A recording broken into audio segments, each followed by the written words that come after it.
श्री राम जय जय राम श्री राम जय जय राम। निशिसुरुदन परम प्रिय बानी, संभ्रम चली आई सब रानी। हर्षित जहाँ तहाँ धाई दासी, आनंद मगन सकल पुरवासी। दशरथ पुत्र जन्म सुन काना, मानहु ब्रह्मानंद समाना। परम प्रेम मन पुलक शरीरा, चाहत उठन करत मति धीरा। जाकर नाम सुनत शुभ होई, मोरे गृह आवा प्रभु सोई। परमानंद पूरी मन राजा, कहा बुलाई बजावहु बाजा। गुरु वशिष्ठ कहाँ गया हंकारा, आए द्विजन सहित नृप द्वारा। अनुपम बालक देखे नि जाई, रूप राशि गुण कही न सिराई। नंदी मुख सराध करी, जात कर्म सब कीन्ह। हाटक धेनु बसन मणि, नृप बेप्रन कह दीन। बच्चे के रोने की बहुत ही प्यारी ध्वनि सुनकर सब रानियां उतावली होकर दौड़ी चली आईं। दासियां हर्षित होकर जहां तहां दौड़ी। सारे पुरवासी आनंद में मग्न हो गए। राजा दशरथ जी पुत्र का जन्म कानों से सुनकर मानो ब्रह्मानंद में समा गए। मन में अतिशय प्रेम है, शरीर पुलकित हो गया।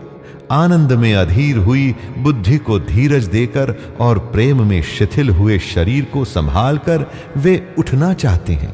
जिनका नाम सुनने से ही कल्याण होता है, वही प्रभु मेरे घर आए हैं। ये सोचकर राजा का मन परम आनंद से पूर्ण हो गया। उन्होंने बाजे वालों को बुलाकर कहा कि बाजा बजाओ। गुरु वशिष्ठ जी के पास बुलावा गया। वे ब्राह्मणों के साथ लिए राजद्वार पर आए। उन्होंने जाकर अनुपम बालक को देखा, जो रूप की राशि है और जिसके गुण कहने से समाप्त नहीं होते। फिर राजा ने नांदी मुख श्राद्ध करके सब जात कर्म संस्कार आदि किए और ब्राह्मणों को सोना, गौ, वस्त्र और मणियों का दान दिया। ध्वज पताक तोरण पुर छावा, कहीं न जाई जेहि भांति बनावा। सुमन वृष्टि आकाश ते होई, ब्रह्मानंद मगन सब लोई। वृंद वृंद मिली चली लोगाई, सहज सिंगार किए उठी धाई। कनक कलश मंगल भरी थारा, गावत पैठहि भूप दुआरा। करियारती नेव छावर करही, बार बार शिशु चरण ही परही। मागध सूत बंदी गण गायक, पावन गुण गावहि रघुनायक। सर्वस दान दीन सब काहू, जेहि पावा राखा नहीं काहू। मृग मद चंदन कुमकुम कीचा, मची सकल बीथिन बिच बीचा। गृह गृह बाज बधाव शुभ, प्रगटे सुषमा कंद। हर्षवंत सब जहां तहां, नगर नारी नर वृंद। ध्वजा, पताका और तोरणों से नगर छा गया। जिस प्रकार से वह सजाया गया उसका तो वर्णन ही नहीं हो सकता। आकाश से फूलों की वर्षा हो रही है। सब लोग ब्रह्मानंद में मग्न हैं। स्त्रियां झुंड की झुंड मिलकर चली। स्वाभाविक श्रृंगार किए ही वे उठ दौड़ी। सोने का कलश लेकर और थालों में मंगल द्रव्य भरकर गाती हुई राजद्वार में प्रवेश करती हैं।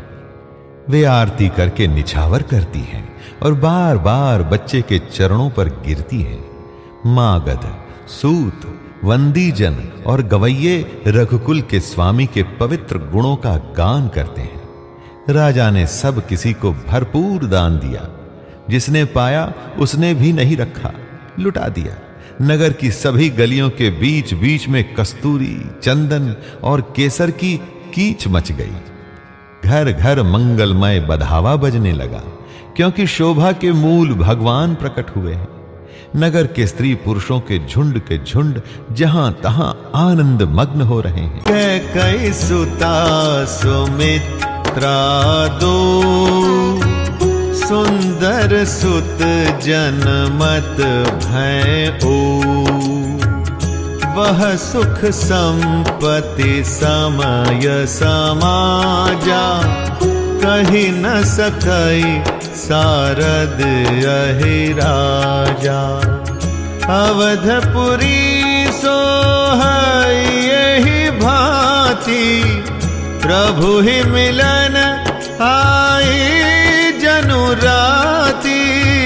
देखी भानु जनु मन सकुचानी, तदपि बनी संध्या अनुमानी।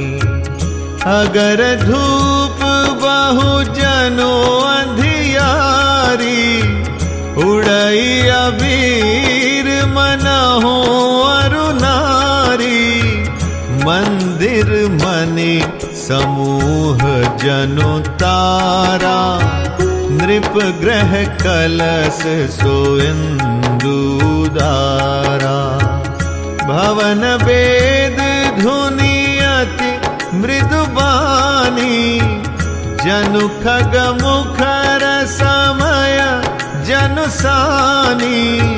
कौतुक देखी पतंग भुलाना, एक मास ते जात न जाना। मास दिवस कर दिवस भा, मरम न जानई कोई। रथ समेत रवि था केऊ, निसा कवन विधि हो।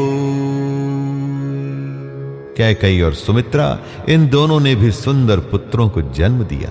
उस सुख संपत्ति, समय और समाज का वर्णन सरस्वती और सर्पों के राजा शेष जी भी नहीं कर सकते। अवधपुरी इस प्रकार सुशोभित हो रही है मानो रात्रि प्रभु से मिलने आई हो, और सूर्य को देखकर मानो मन में सकुचा गई हो। परंतु फिर भी मन में विचार कर वह मानो संध्या बनकर रह गई हो। अगर की धूप का बहुत सा धुआं मानो संध्या का अंधकार है, और जो अबीर उड़ रहा है वह उसकी ललाई है। महलों में जो मणियों के समूह हैं वो मानो तारांगण है। राजा महल का जो कलश है वही मानो श्रेष्ठ चंद्रमा है। राजभवन में जो अति कोमल वाणी से वेद ध्वनि हो रही है वही मानो समय से समयानुकूल सनी हुई पक्षियों की चहचहाहट है। यह कौतुक देखकर सूर्य भी अपनी चाल भूल गए। 1 महीना उन्होंने जाता हुआ न जाना, अर्थात उन्हें 1 महीना वहीं बीत गया। महीने भर का दिन हो गया।